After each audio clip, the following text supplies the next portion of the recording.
Hey everyone, ready to level up that business brain? Today we're doing a deep dive into some excerpts from Are You Ready to Become a Business Expert? Yeah, it's perfect for anyone who's thinking about, how to get a head start on their business career, even while they're still in university. It's like they say, the early bird gets the worm, right? Exactly. And, this article challenges this idea that you have to wait until after graduation to become a business expert. Oh, really? Yeah, it argues that university is actually like the ideal training ground for future business leaders. Interesting. Okay, but help me out here. I mean, isn't the business world all about like suits and boardrooms and fancy job titles? Well, sure, those things exist. Yeah. But when you really think about the core skills needed to succeed in business, Uh-huh. things like adaptability, innovation, problem solving. Uh-huh. Those are all things that university students are already doing on like a daily basis. So you're saying those all-nighters and pulling for exams and projects are actually Exactly. They're like mini boot camps for handling high-pressure situations in the business world. okay, but besides like stress tolerance, what else are we learning? Think about it. You're constantly processing new information, Mhm. synthesizing research, working in teams, Right. and you're also learning how to manage your time, even if it doesn't always feel like it. Okay, true. Time management is definitely a work in progress for me. Well, you're not alone there. Yeah. But the point is, all of these skills are highly transferable to the business world. And then there's this whole idea of university being a launch pad that the article talks about. Yeah, I was wondering about that. Right. It's not just about skills. It's also about having this unique environment to experiment and explore without the same level of risk as, say, starting a business right out of high school. So like you can test out different ideas, join clubs, try things outside of your major. Exactly. It's this low-stakes environment to try and maybe even fail, but learn from those mistakes. Okay, but how many students actually, launch a company from their dorm room like Mark Zuckerberg? True. Not everyone's going to create the next Facebook. Right. But even if you don't hit that kind of jackpot, the point is that university gives you this space to take risks, Yeah. to like fail fast and learn from those failures. Okay, so failure is like a learning opportunity. Exactly. Yeah. And those early experiences can be really valuable for shaping your mindset, building your resilience. Makes sense. But the article also talks about like strategic thinking, leadership, innovation, these kind of things that go beyond just, typical business knowledge. Right. So how do we actually like learn those things while we're busy studying for exams? Well, it's about recognizing that these skills aren't just theoretical concepts. They're things you can actually start practicing right now. Okay, how so? Take strategic thinking, for example. Hmm. It's not just about memorizing business models. It's about understanding how to analyze a situation, identify opportunities, and then make a decision based on that information. Okay, I get that, but I don't see how that applies to like my everyday life as a student. Think about it. Let's say you're planning a fundraiser for your club.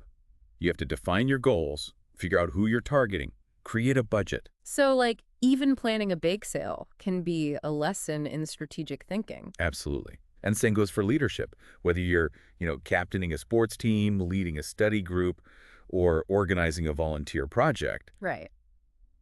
you're building essential leadership qualities like communication, delegation, motivation. So it's about recognizing those moments and actually applying those principles. Exactly.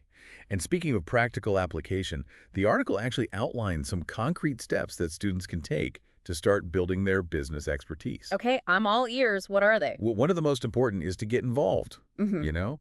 Join some business clubs or competitions. Like those student associations and business plan things. I always see those flyers around, but I never actually like sign up for anything. It can be kind of intimidating. Yeah, I get it. Yeah. But honestly, those kinds of events are a great way to meet other students who are also interested in business. Okay. And you can get some real-world experience working on projects. Plus, you might even like win some prize money along the way. Okay, that's always a plus.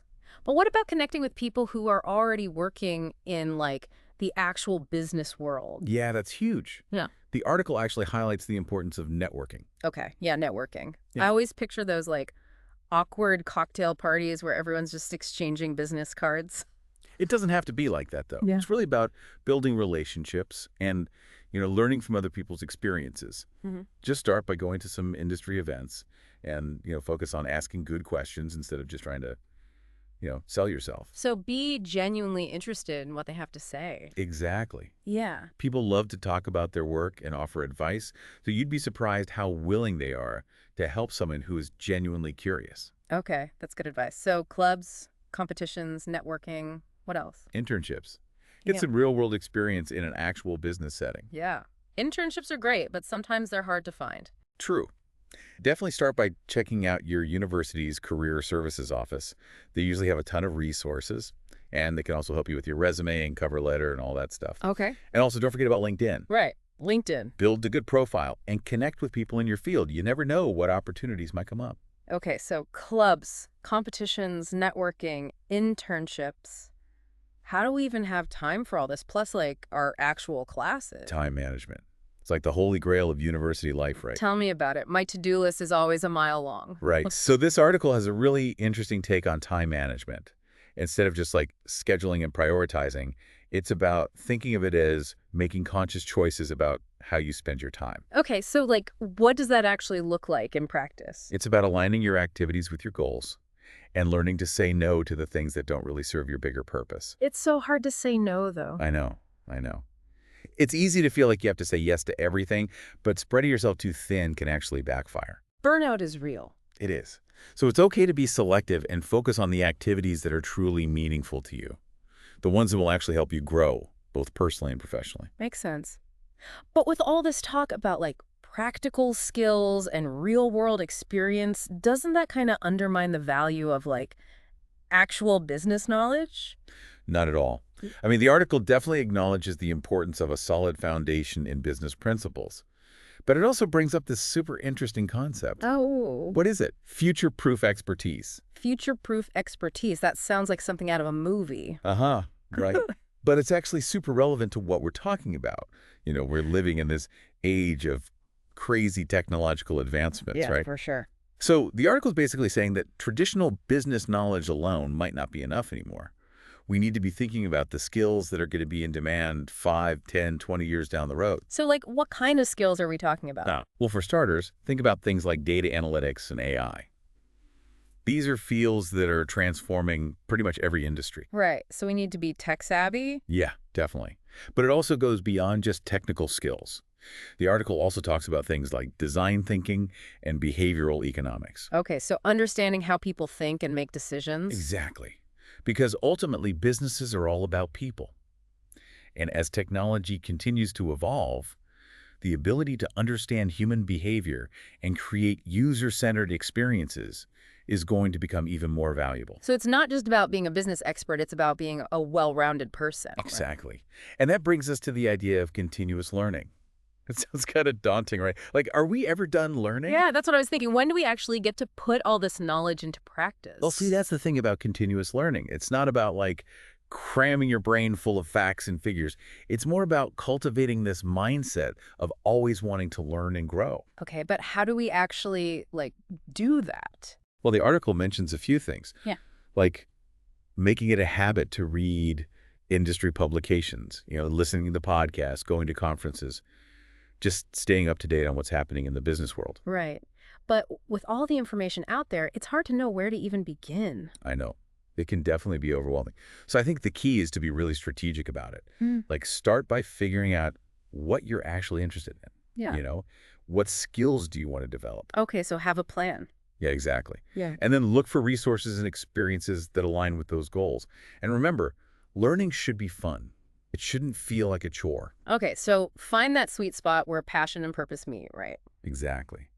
But all this talk about continuous learning and future-proof expertise, how do we actually, make it work for us in the real world? Yeah. Like, how do we go from theory to practice? The best way is to find opportunities to apply what you're learning. Look for projects or volunteer work or even like a side hustle where you can use your skills in a real-world setting. So just take the initiative and make it happen. Exactly.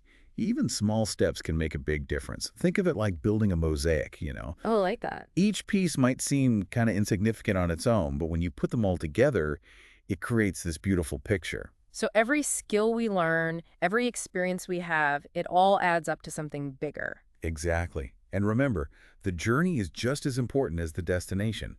Embrace the challenges, celebrate the wins, and never stop learning. Wow, this has been such an eye-opening deep dive. We started out feeling kind of overwhelmed by this whole idea of becoming a business expert, but now I'm actually feeling pretty inspired to get started. That's good to hear. And that's really the message we want to leave you with today. You Yeah. don't have to wait until after graduation to start building your business expertise. The opportunities are out there. You just have to be willing to seize them. So to all our listeners out there, remember, the journey starts today. Embrace that continuous learning mindset, explore your passions, and never underestimate the advantage you have as a student. And before we wrap up, we'd love to hear from you. Mhm. If you could add one unconventional skill or area of knowledge to the traditional business curriculum, something you think would give someone a real edge in today's world, what would it be? Share your thoughts in the comments. We can't wait to see what you come up with. Until next time, keep learning, keep growing, and keep diving deep.